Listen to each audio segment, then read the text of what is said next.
Divya Mansi bed पर लेटे हुए थे और दीक्षा उन दोनों के ऊपर लेटी हुई थी।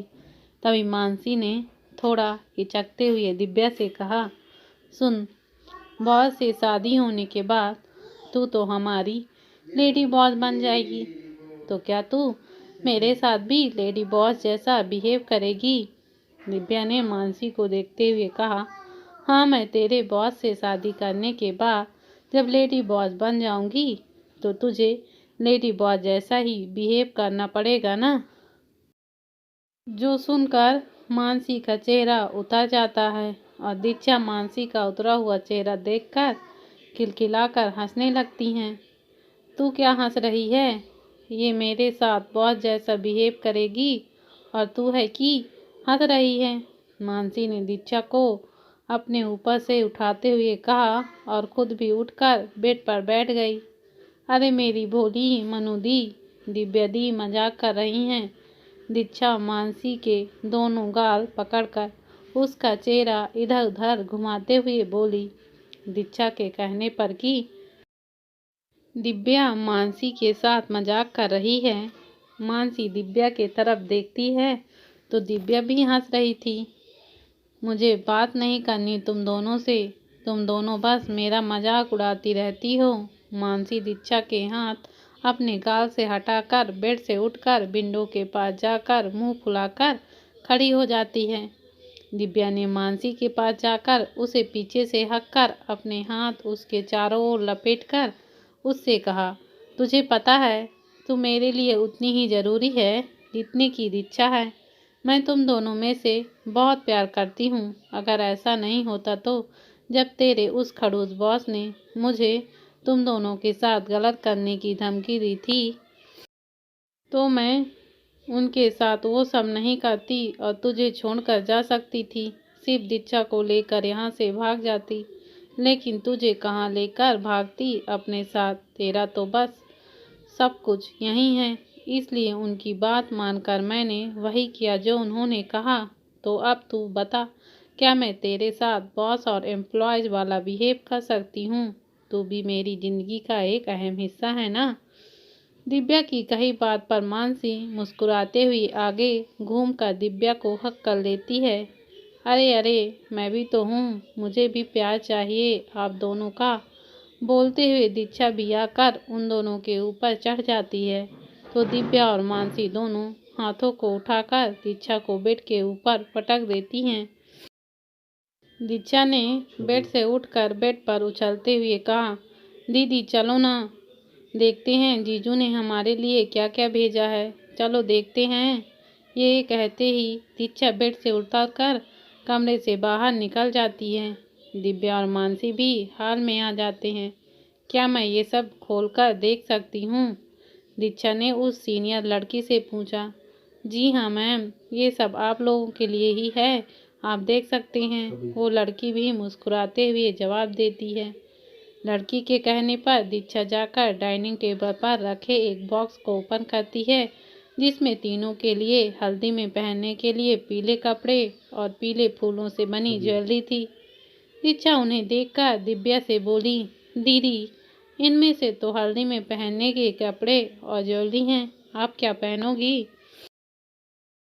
तुम दोनों को जो पहनना है देख लो, फिर जो रहेगा मैं पहन लूँगी। दिव्या दीक्षा के पूछने पर उससे कहती है। दीक्षा एक और बॉक्स ओपन करके देखती है तो उसमें मेहंदी के पहनने के लिए कपड़े थे। तभी एक लड़की किचन से कुछ खाने के लिए लेकर आते हुए कहती है, मैम पहले आप लोग कुछ खा लीजिए, क्योंकि जब हम लोग आए थे तब आप लोग शायद सोकर ही उठे थे, तो पहले आप लोग कुछ खा लीजिए, फिर नहा धोकर तैयार हो जाएं तो फिर हल्दी की रस्म कर लेंगे। उस लड़की की बात सुनकर तीनों जाकर नहा धोकर नाश्ता करती हैं, फिर हल्दी की रस्म के लिए रेडी होने लगती हैं। दूसरी तरफ एक बड़े से घर में एक आदमी खड़ा हुआ था जिसका नाम अखिल था। वह किचन में खड़ा अपने लिए नाश्ता बना रहा था।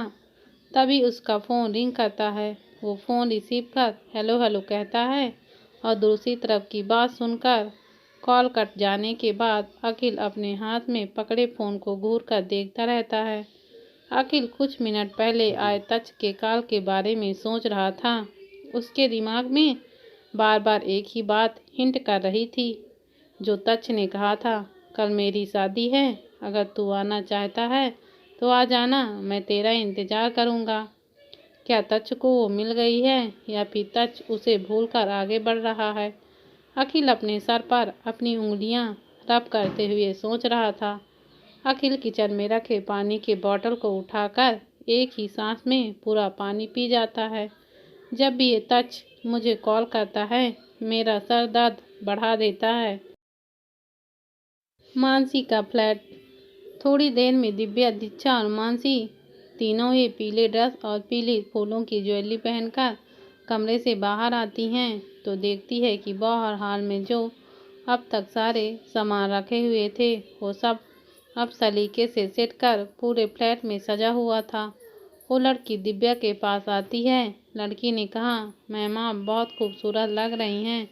फिर दीक्षा और मानसी को भी कॉम्प्लीमेंट करती हैं। दिव्या ने पीले कलर की साड़ी पहन रखी थी और उन पीले फूलों की ज्वेलरी पहने बहुत खूबसूरत लग रही थी। दिव्या ने अभी तक कोई मेकअप नहीं किया था, फिर भी वो बहुत खूबसूरत लग रही थी। दीक्षा लहंगा पहनकर कहर ढा रही थी।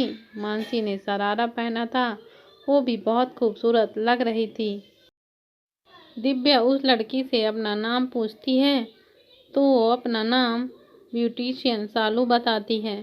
सालू दिव्या को लाकर हॉल के बीच में रखे लकड़ी के पीठे पर बैठा देती है। फिर दीक्षा को हल्दी की शुरुआत करने के लिए कहती है। दीक्षा दिव्या की रस्म के हिसाब से हल्दी लगाकर हट जाती है। फिर मानसी भी दिव्या को हल्दी लगाकर वो भी हट जाती है। मानसी अपने हाथ भरकर हल्दी लेती है और दीक्षा के पूरे चेहरे पर जाकर मल देती है। इसी के साथ दोनों पूरे घर में भागम भाग कर हल्दी की होली खेलने लगती हैं और उन्हें देखकर दिव्या भी खिलखिलाकर हंस रही थी। मानसी और दीक्षा दिव्या के साथ अलग अलग पोज में सेल्फी लेती हैं। ये सब उन लड़कियों में से एक सारी रस्में रिकॉर्ड कर रही थी। तच जो अभी अपनी कार में बैठा कहीं जा रहा था, वो लाइव रिकॉर्डिंग में दिव्या को हंसते हुए देखकर खुद भी मुस्कुरा रहा था। टाइगर, जिसने कभी तच को हंसते हुए नहीं देखा था, वो आज तच को हंसते हुए हैरानी से देखते हुए उसके बगल में पैसेंजर सीट में बैठे मान से थोड़ा झुककर उससे बोला, मान मुझे चिमटी काट, कहीं मैं कोई सपना तो नहीं देख रहा। आज पहली बार हमारे बॉस, जो किसी डेविल से कम नहीं है, वो स्माइल कर रहे हैं।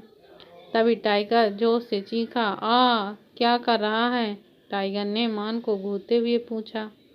मान ने कहा, तूने मुझे चींटी काटने के लिए कहा था तो वही तो कर रहा हूँ। टाइगर ने कहा, इतनी जोर से चिमटी काटने को नहीं कहा था। टाइगर अपने हाथ को सहलाने लगता है। मान ने टाइगर से उसके कान में कहा, कुछ दिन रुक जा, फिर देखना हमारा डेविल बॉस मुंह फाड़ कर हंसेगा। मान और टाइगर की बात से अनजान तच दिव्या को देखते हुए बस स्माइल कर रहा था। कुछ देर बाद जब सालू दिव्या को हल्दी लगा देती है तो सालू ने दिव्या से कहा, मैम आप जाकर खुद को साफ कर लीजिए और कुछ देर आराम कर लीजिए, उसके बाद मैं आपको मेहंदी लगा दूंगी। सालू की बात सुनकर दिव्या उठकर अपने कमरे में चली जाती है और डोर लॉक कर जैसे पीछे मुड़ती है, सामने तच को देखकर डर जाती है और सहम कर 2 कदम पीछे हटने लगती है तो तच दिव्या का हाथ पकड़ अपने करीब खींचकर उसे अपने सीने से लगा लेता है। तच ने हाथ दिव्या के कमर और पीठ पर कसे हुए थे और दिव्या का फेस तच के सीने पर छुपा हुआ था। दिव्या ने सहमते हुए कहा, आप सी ऐसे ही रहो, मुझे तुम्हें महसूस करने दो। तच दिव्या से कहकर उसे जोर से अपने बाहों में भरने लगता है, लेकिन दिव्या ने अपने हाथ ऊपर कर तच को नहीं पकड़ा था। तच धीरे से दिव्या के कान में बोला, मुझे भी हल्दी लगाना है, आप बैठिए, मैं अभी हल्दी लेकर आती हूँ। दिव्या ने तच की बात सुनकर उससे अलग होकर डोर की तरफ जाते हुए कहा। दिव्या ने तच से दूर जाने पर तच दिव्या के कमर को एक बार फिर से पकड़कर अपने करीब कर उसके पीठ को अपने सीने से सटाकर उसके गाल से अपने गाल लगाते हुए तच ने दिव्या के खुले हुए पेट पर अपनी उंगलियां चलाते हुए कहा, मुझे ऐसे ही हल्दी लगानी है। तभी बाहर से दीक्षा ने डोर को लॉक करते हुए कहा, दी क्या कर रहे हो और ये डोर क्यों बंद किया है? दीक्षा की आवाज़ सुनकर दिव्या डर जाती है और तच को खुद से दूर करने लगती है। तो तच ने दिव्या के होंठों पर अपनी उंगली रखते हुए चुप रहने के लिए कहा और उससे कहो कि थोड़ी देर बाद तुम्हें आराम करना है, फिर तुम बाहर आ जाओगी। दिव्या वैसे ही दीक्षा से कहती है तो दीक्षा भी उसे आराम करने का बोलकर चली जाती है। फिर तच दिव्या को अपने गोद में उठाकर वॉशरूम में लेकर चला जाता है। अपने हाथ से दिव्या के पेट और पीठ पर लगी हल्दी को साफ करने लगता है। दिव्या भी अपने हाथ तच के बालों में रखकर उसके बालों की उंगलियों में सहलाने लगती है। दिव्या अपने बदन में लगी हल्दी की तरह तच की किस में बहने लगी और फिर उसके होंठों पर किस करने लगता है। तच हल्के हाथों से दिव्या के पेट पर लगी हल्दी को साफ कर रहा था, जिससे दिव्या सिरह कर मदहोश होकर तच का नाम लेने लगती है। तच दिव्या के बदन पर लगी सारी हल्दी साफ कर देता है, लेकिन उसने दिव्या को किस करना ब्रेक नहीं किया था और इसी वजह से तच को अपनी बॉडी गर्म महसूस होती हुई नजर आ रही थी। तच को उसके बॉडी में हलचल होती हुई महसूस होती है, जो दिव्या भी महसूस करने लगी थी, जिससे दिव्या ने जल्दी से तच को खुद से दूर करते हुए कहा। दिव्या नीचे की ओर देखते हुए बोली, आपको अभी मैं बर्दाश्त नहीं कर पाऊंगी। तच दिव्या को वापस से अपने करीब खींचकर अपने सीने से लगाकर उससे कहा, मैं ऐसा कुछ भी नहीं करूंगा क्योंकि तुम्हें हमारे फर्स्ट नाइट के लिए एनर्जी चाहिए, लेकिन मैं उस दिन तुम्हें बचने नहीं दूंगा, समझ लो तुम। तच के ऐसा बोलने पर दिव्या उसके सीने पर अपना चेहरा छुपाकर स्माइल करने लगती है। उसके कान शर्माहट को बयां कर रहे थे, जो लाल पड़ गए थे। तच शावर बनकर खुद के बदन पर टॉवल लपेटता है। दिव्या को टॉवल में लपेटकर उसे अपने गोद में उठाकर कमरे में ले जाता है और खुद ही उसे मेहंदी में पहनने वाली ड्रेस पहनाता है। फिर उसे अपने गोद में लेकर बेड पर बैठा देता है। तच ने कहा, बेबी मुझे भी मेहंदी से अपने हाथ पर तुम्हारा नाम लिखवाना है। तच, जो दिव्या को अपने गोद में लेकर बेड पर टॉवल पहने ही बैठा था, उसके कहने पर दिव्या ने तच के गोद से उठते हुए कहा, आप अपने कपड़े पहन लीजिए, मैं मेहंदी लेकर आती हूँ। दिव्या बाहर जाकर सबसे नजरें बचाकर मेहंदी सजी थाल से मेहंदी का एक कोन उठाकर वापस से कमरे में आकर तच के हाथ पर अपना नाम दिव्या लिखती है। लेकिन दिव्या कोन को दबाकर मेहंदी निकल रही थी, जिससे मेहंदी ज़्यादा निकल जाने से तच के रिंग फिंगर पर जहाँ सगाई की अंगूठी पहनते हैं वहाँ मेहंदी पर यस की तरह बन जाता है, जिसे दिव्या नहीं देखती। लेकिन उसे देख तच के फेस पर अब तक की सबसे बड़ी स्माइल आ जाती है। दिव्या ने कहा, अब आप जाइए। दिव्या ने तच के हाथ पर मेहंदी लगाकर कहा तो तच दिव्या के हाथों में मेहंदी के कोन पर लेकर उसके हाथ पर अपना नाम लिखकर बोला, ठीक है मैं जा रहा हूँ, तुम आराम करो, तुम्हें एनर्जी की ज़रूरत है। तच शरारत में कहता है और बालकनी की ओर चला जाता है। दिव्या भी उसके पीछे जाकर देखती है कि तच बालकनी की ओर क्यों जा रहा है।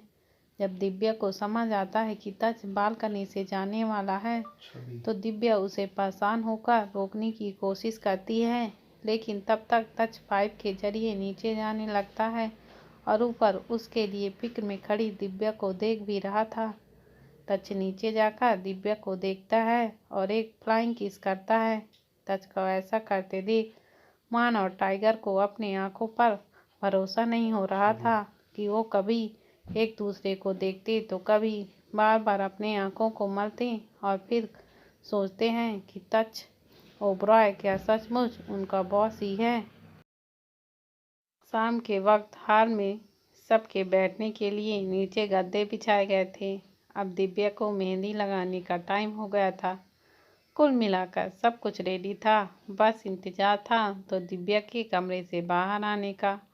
दिव्या जब कमरे से रेडी होकर बाहर आई तो सबकी नज़रें दिव्या पर ही ठहर गईं। दिव्या लग ही इतनी खूबसूरत रही थी। दिव्या ने मेहंदी और रेड कलर के ऑफ शोल्डर क्रॉप टॉप और लहंगा कैरी किया था ताकि दिव्या को मेहंदी लगाने में कोई प्रॉब्लम ना हो। कान में बड़े बड़े झुमके, मांग में मांग टीका, बालों पर मैसी बन बनाया हुआ था, आंखों में काजल, रेड कलर की लिपस्टिक लगाई थी, हल्का मेकअप। दिव्या इतने में ही बहुत खूबसूरत लग रही थी। उसके सामने हैवी मेकअप में रहने वाली मॉडल्स भी फेल थीं। एक शब्द में कहे तो दिव्या कह ढा रही थी। दीक्षा ने ग्रीन कलर में अनारकली सूट पहना था, हल्का मेकअप आई मेकअप किया था जिसमें दीक्षा काफ़ी क्यूट लग रही थी। तो वहीं इस बार मानसी ने ग्रीन कलर की साड़ी बैकलेस ब्लाउज के साथ पहनी हुई थी जिसमें उसका कातिलाना फिगर कह ढा रहा था। मानसी ने ग्रीन कलर की ही हाथों में भर भर कर चूड़ियाँ पहनी हुई थी। आज तो तीनों किसी को भी अपने ऊपर फ्लैट होने पर मजबूत कर सकती थी।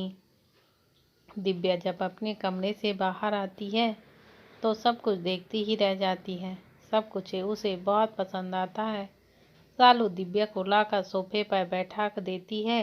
पहले संगीत शुरू होता है और दीक्षा दिव्या को टच के नाम से छेड़ने के लिए सॉन्ग गाती है।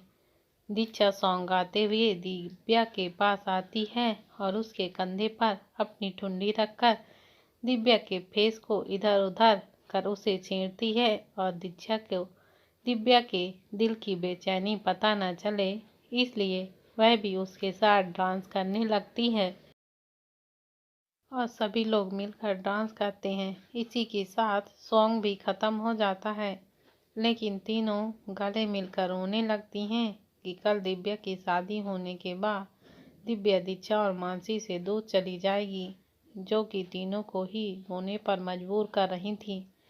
लेकिन दीक्षा और मानसी को इस बात की खुशी थी कि तच दिव्या को पाने के लिए जो इतना कुछ कर रहा है वो दिव्या से प्यार भी उतना ही करता होगा।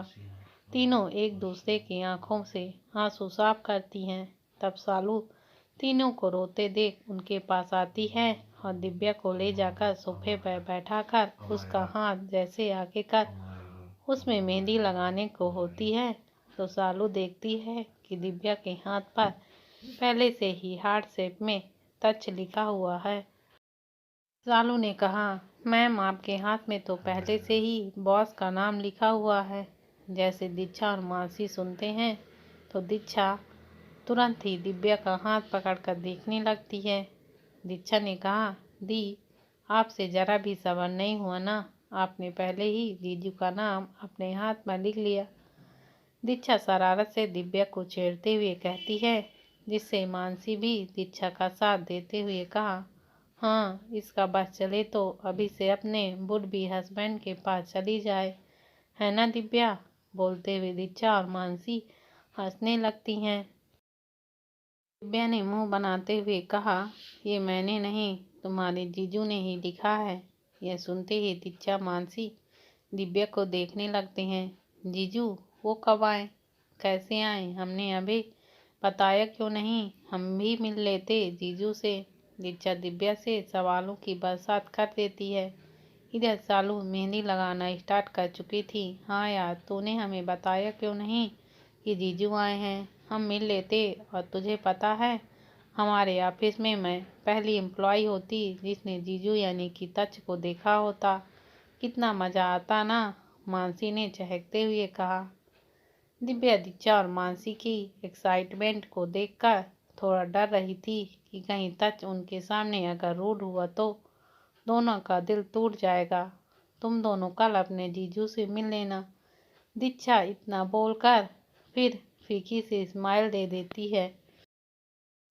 हाँ, हम कल जीजू से मिलेंगे और उनसे बातें भी करेंगे कहकर मानसी और दीक्षा भी मेहंदी लगवाने लगती हैं। दिव्या के हाथ पर दिव्या और तच की सालू ने मेहंदी डिजाइन में फेस बनाया था, जो दिव्या के हाथ पर बहुत अच्छा लग रहा था। दिव्या के पैरों पर भी मेहंदी लग चुकी थी। ये सब तच अपने विला में बैठे अपने फोन पर देख रहा था। उसे दिव्या के फेस पर जो ही फीकी स्माइल थी वो अच्छी नहीं लग रही थी। तच दिव्या के फेस को जूम करे उसे किस करते हुए कहा, बेबी, हमारी शादी हम दोनों का सपना था जो आज पूरा होने जा रहा है, लेकिन तुम खुद अपने सपने से अनजान हो। पर बेबी, बहुत जल्दी मैं तुम्हें वो सब कुछ याद दिला दूंगा जो पल हम दोनों ने साथ गुजारे थे और साथ ही जीने मरने की कस्में भी खाई थी। और जब तुम्हें वो सब याद आ जाएगा तब तुम खुद मेरी बाहों में रहोगी और तुम्हारे चेहरे पर वही हंसी होगी जिसे पहली बार देखकर ही मैं तुम पर मर मिटा था। इधर मानसी के फ्लैट में दिव्या बैठे बैठे ही थक गई थी। दीक्षा और मानसी ने जो जमकर मस्ती किया था उसकी वजह से वो दोनों भी थक चुकी थीं और वह तीनों सोने चली जाती हैं, क्योंकि सुबह उनकी जिंदगी बदलने वाली थी। अगली सुबह आज मंडे था और दिव्या की जिंदगी का एक नया पहलू शुरू होने वाला था, साथ ही दीक्षा और मानसी की भी, जिसमें अभी भी दोनों ही बेखबर थीं। दिव्या पूरी रात सो नहीं पाई थी। उसको अजीब सी बेचैनी और खुशी दोनों ही हो रही थी, जो वो किसी को बता भी नहीं सकती थी। बेचैनी का तो उसे पता था, पर उसे खुशी क्यों हो रही है ये वो समझ नहीं पा रही थी। दिव्या अपने हाथ पर लिखे तच के नाम को बार बार छू कर देख रही थी। उसे यकीन नहीं हो रहा था कि आज उसकी शादी है, और वो भी मुंबई के इतने बड़े बिजनेसमैन तच से। मानसी के समझाने पर दिव्या अपनी मर्जी से शादी कर तच को अपनाने का सोच ही रही थी, और इसी वजह से वो रात भर सो नहीं पाई थी। सुबह के 8 बज रहे थे तब सालू आकर दिव्या के कमरे का डोर नॉक करती है। सालू ने कहा, मैम, आप उठ जा गए हो तो आप नहाकर बाहर आइए, आपको रेडी भी करना है। 10 बजे तक मान सर आप लोगों को लेने आने वाले हैं। यह सुनकर दिव्या अपने बगल में सोई दीक्षा को उठाकर खुद अपने कपड़े लेकर नहाने चली जाती है, क्योंकि रेडी होने में तो सबसे ज़्यादा टाइम उसे ही लगने वाला था। दिव्या नहा कर आती है तो देखती ही है कि अब भी दीक्षा सो रही थी। दिव्या फिर से उसे उठाकर बाहर आ जाती है तो सालू उसे रेडी करना स्टार्ट कर देती है। दीक्षा उठकर कबर्ड से अपने कपड़े निकालकर नहाने चली जाती है। 10 बजे तक तीनों को सालू और उसके साथ आई लड़कियां रेडी कर देती हैं, और उसी टाइम डोर बेल बजती है तो एक लड़की जाकर डोर ओपन करती है तो सामने मान खड़ा था। मान अंदर आता है तब तक दिव्या पूरी तरह से रेडी हो गई थी। उससे बोला, मैम, अगर आप रेडी हैं तो चलें, बॉस भी कोर्ट पहुंचने वाले होंगे। लेकिन सामने ही मानसी को देखकर मान की बोलती बंद हो गई थी। मानसी ने गोल्डन कलर का लहंगा पहना हुआ था, बाल खुले छोड़े थे, चेहरे पर शादी के लिए हैवी मेकअप, हाथों में गोल्डन कलर की चूड़ियाँ। मानसी बहुत सुंदर लग रही थी।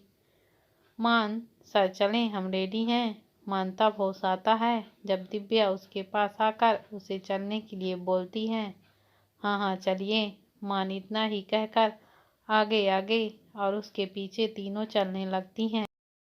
दीक्षा ने लाइट पिंक कलर का लहंगा पहना था और उस पर गोल्डन कलर का दुपट्टा लिया था।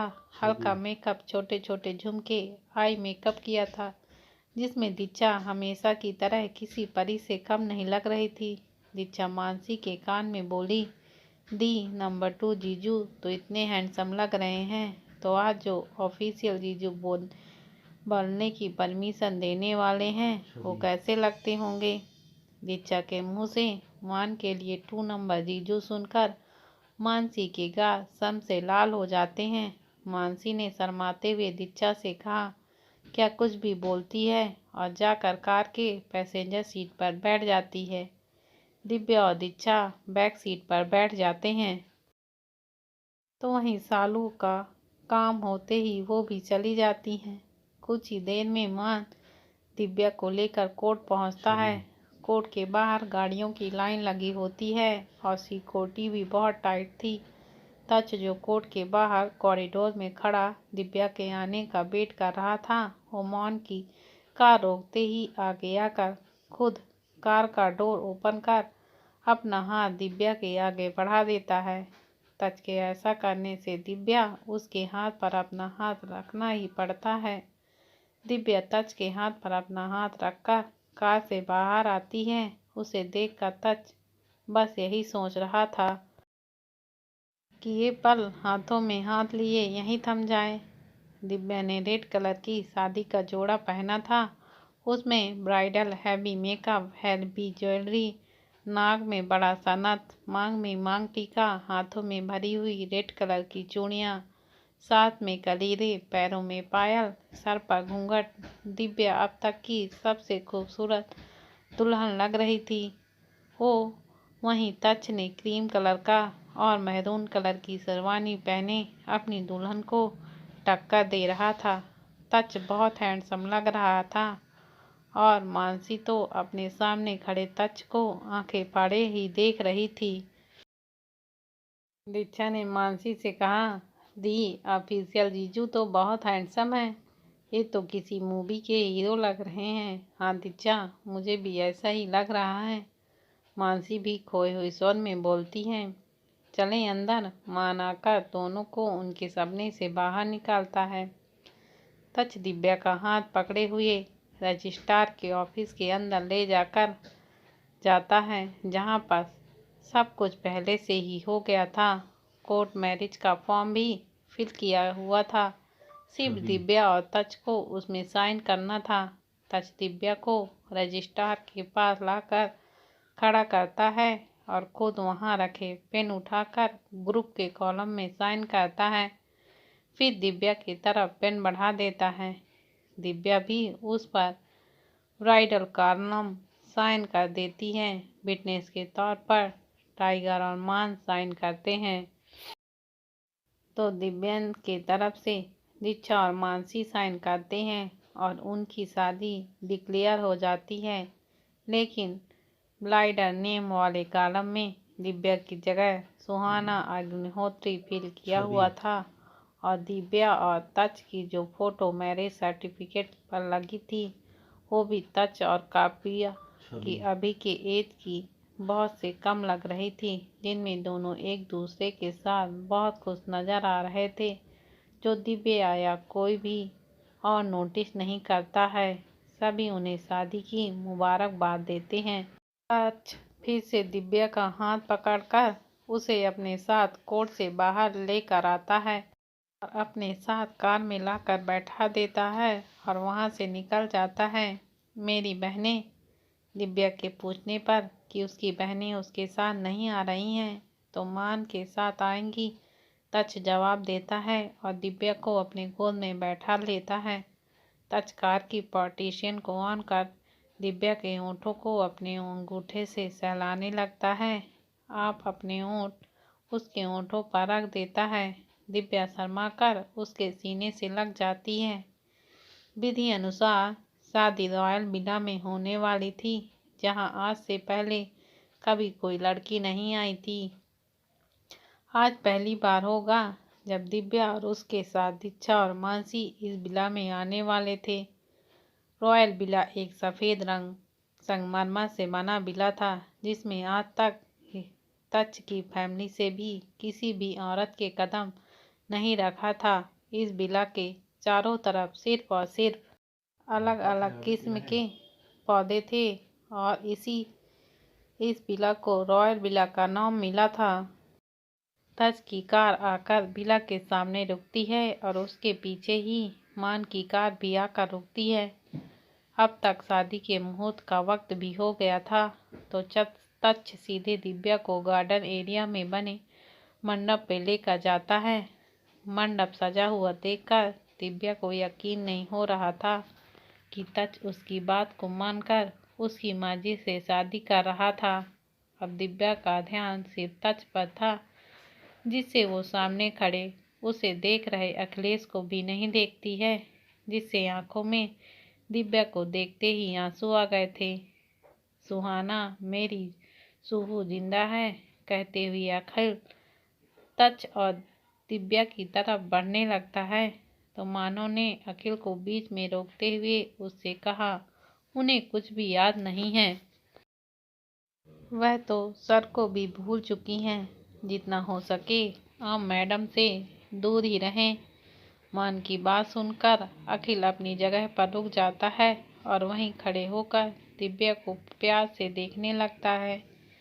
दिव्या को जब किसी की नज़रें खुद पर महसूस होती हैं तो वो इधर उधर देखने लगती है और जब उसकी नज़रें अखिल की नज़रों से मिलती हैं तो उसे किसी अपने के होने का एहसास होता है।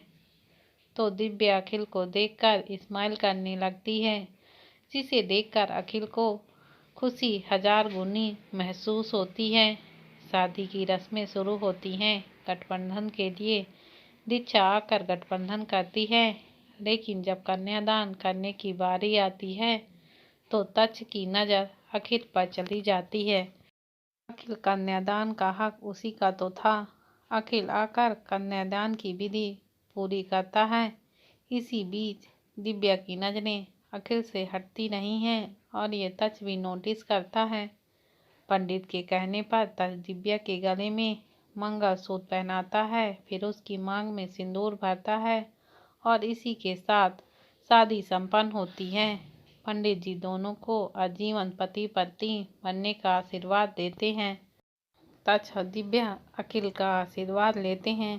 अखिल प्यार से दिव्या के सर पर अपना हाथ रखता है और अखिल का एहसास करना दिव्या को भी अच्छा लगता है। दिव्या कुछ कहती नहीं है। तक्ष ने मान से कहा, दीक्षा और मानसी अब से हमारे साथ इसी विला में रहेंगी, तो इनके रहने के लिए कमरे रेडी करवाएं और खुद दिव्या को गोद में उठाकर सामने खड़े अखिल को इग्नोर कर उसे लेकर विला से बाहर निकल जाता है। दोस्तों, अगर आपको मेरी वीडियो पसंद आती है तो मेरे चैनल को लाइक या सब्सक्राइब करना मत भूलिए और कमेंट में बताइए कि यह कहानी आपको कैसी लगती है।